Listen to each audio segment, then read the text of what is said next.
communauté LBD Maribor et à tous ceux et toutes celles qui suivent nous tous les jours à Maurice et à l'extérieur. Alléluia. Bonjour. Nous venons la Bible aujourd'hui dans 2 Corinthiens 5, verset 7. 2 Corinthiens 5, verset 7. Il est tout à fait simple. Il dit nous car nous marchons par la foi, non par la vue. Nous marchons par la foi et non par la vue. Et nous avons une parole profonde du Saint-Esprit qui est adressée aux chrétiens de Corinthe par l'apôtre Paul.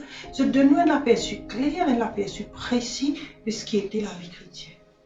Nous vivons par la foi et non par ce qui nous percevons par nos bas sens, ce qui nous disait trouver, nous sommes étendus, ce qui nous a ressenti dans l'écho, etc. Nous ne pas vivre par ça, nous vivons par la foi. Sa même vérité-là nous retrouve dans Romains chapitre 1er, le verset 17, le juste vivra par sa foi. Alors il est essentiel qu'il nous comprend que la vie chrétienne est la vie, la foi. Ça n'a rien à voir avec ce qui nous trouvait, nous tendait, ou bien nous l'écho ressenti. Tu finis de nouveau par la foi, tu ne disais pas trop dans le nez, que tu étais dans la glace, tu n'as pas trop aucun changement. Tes oreilles, tu as même qu'à été causé, etc. Beaucoup ça ne fait pas de changer extérieurement, mais en dedans, tout a changé. Tu finis de nouveau par la foi. Tu crois que Jésus Seigneur, la plupart parmi nous, jamais nous trouvent lui, nous croient par la foi. Et tu n'es pas capable de réussir la vie chrétienne si ce n'est par la foi. Il n'y a aucun autre moyen. Et c'est là que nous trouvons beaucoup de chrétiens vaciller de cette la vie chrétienne. Je te prier, je te demander une affaire, je te dire, je te crois, je te recevoir, et puis là, quand je te donne un rapport, je te dire ceci, je trouve quelque chose, je te ressens quelque chose, je te la fais vaciller. Non, ce qui vont me dire, c'est ça. La foi, c'est une manière de vivre. Ce n'est pas quelque chose qui te servit chaque fois que tu as besoin de quelque chose avec le Seigneur. Tu es capable de fortifier de la foi. Tu es capable d'aider de la foi. Tu es capable de développer de la foi. Tu es capable d'augmenter de la foi. Vivre par la foi, c'est vivre à partir de ton esprit selon la parole de Dieu. Tu entends la parole de Dieu, tu ne recevoir la parole là, tu vivre d'après ce qui te recevoir seulement, peu importe ce qui peut passer autour de toi. Peu importe ce qui te trouvait de tendait, ce qui te tendait de la parole de Dieu, ce qui te recevoir, de vivre d'après ça même. Tu regardes dans le miroir de Dieu, qui est la parole de Dieu, et te métamorphoser, te changer, te transfigurer en la même image. Tu guettes la parole de Dieu, te trouves toi là-dedans. La gloire de Dieu qui te trouvait de gloire en gloire. 2 Corinthiens 3, verset 18. Plus tu guettes-les, plus tu les manifester depuis dans toi. Tu trouves ça même, tu gagnes ça même. Okay?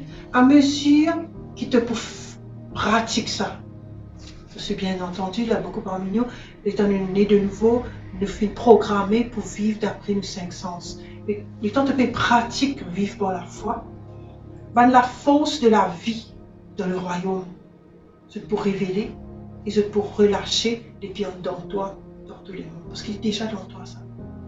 Et quand tu quittes la parole de Dieu, quand tu fixes ton regard sur la parole de Dieu, quand tu vives seulement, tu agis seulement selon ce qui est écrit, ce qui est dans toi, révélé, manifesté.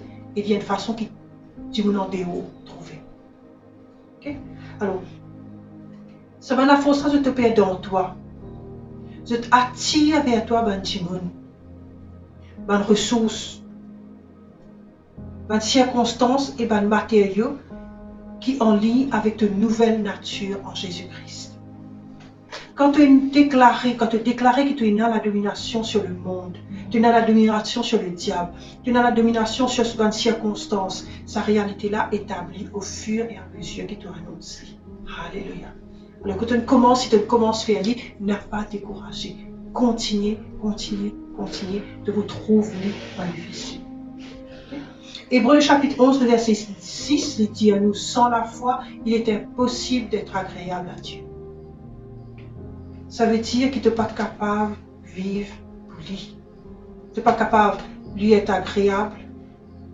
Pour toi agréable, tu as besoin de vivre par la foi tous les jours. Ce qui veut dire que toute la vie, besoin de diriger selon la parole de Dieu. de faire confiance à une réalité éternelle du royaume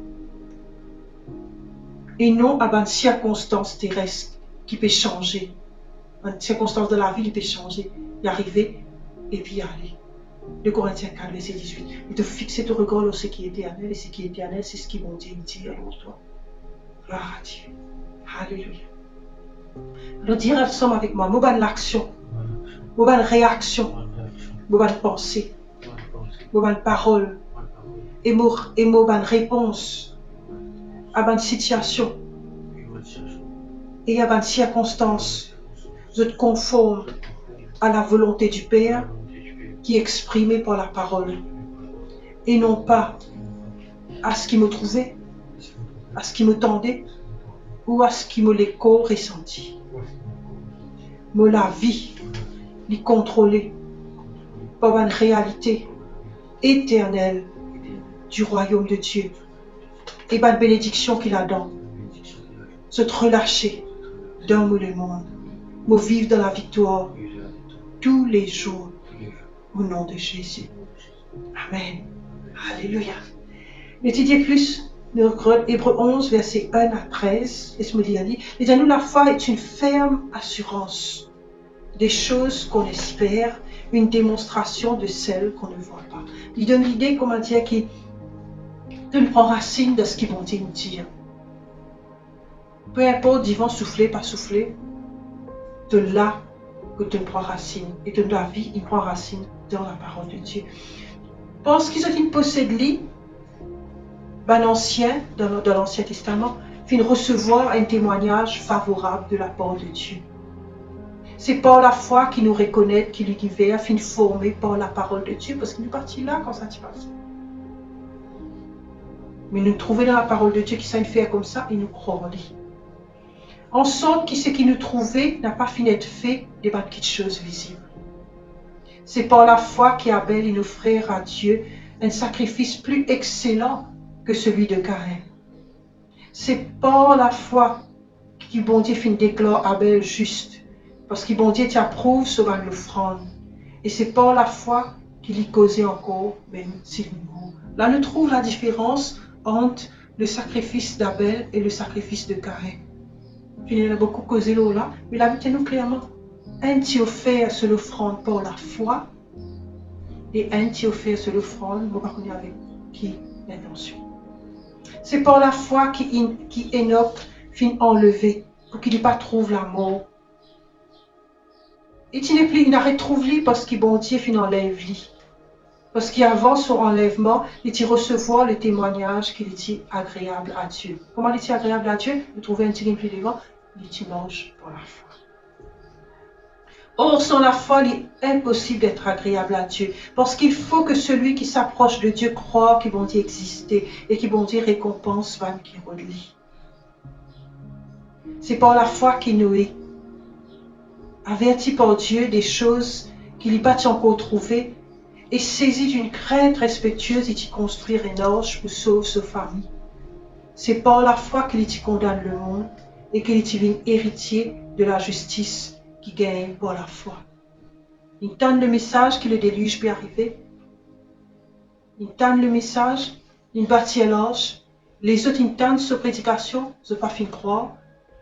Ils finissent de sauver.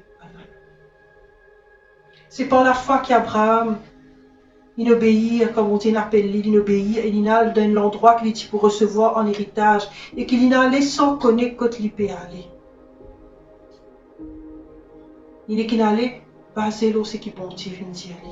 C'est par la foi qu'il a établi dans la terre qui bon Dieu promet lui, comment dire, dans la terre étrangère. Il habite sous la tente, ce garçon Isaac, et Jacob aussi, ben co-héritier de la même promesse, ben là aussi il fait pareil. Parce que tu perds une cité qui n'a pas son fondement solide, une cité qui bon Dieu architecte et bon Dieu construire.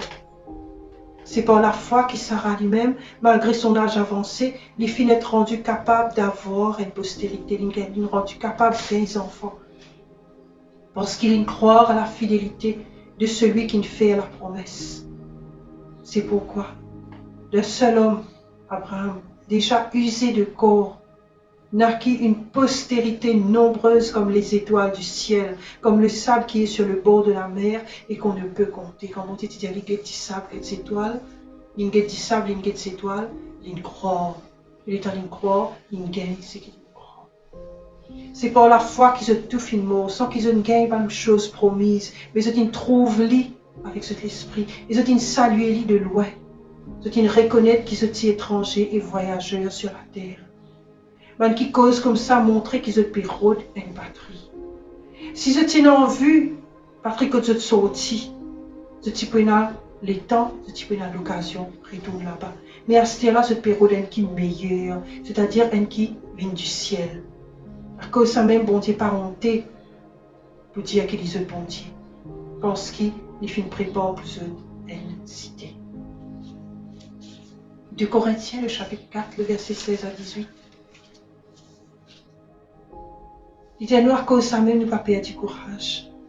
Même si nous, le corps extérieur peut détruire, nous, l'homme intérieur, peut renouveler jour après jour. Car la légère affliction du moment présent, c'est qu'il nous peut vivre à ce terre-là, en difficulté, l'épreuve à ce terre-là qu'il nous peut vivre. Je produis pour nous, au-delà de toute mesure, au-delà de ce que nous sommes capables d'imaginer, un poids éternel de gloire. Nous pouvons traverser une situation à ce terre-là, parce qu'il y a une grande gloire, une réserve pour nous. Mais pour nous réussir à rentrer dans sa grande gloire-là, il dit à nous, parce que nous regardons non point aux choses visibles, mais à celles qui sont invisibles. Car les choses visibles, l'épreuve qui nous peut traverser, sont passagères, mais les invisibles, la gloire éternelle, vie éternelle. Alléluia. Bonne journée. Shalom.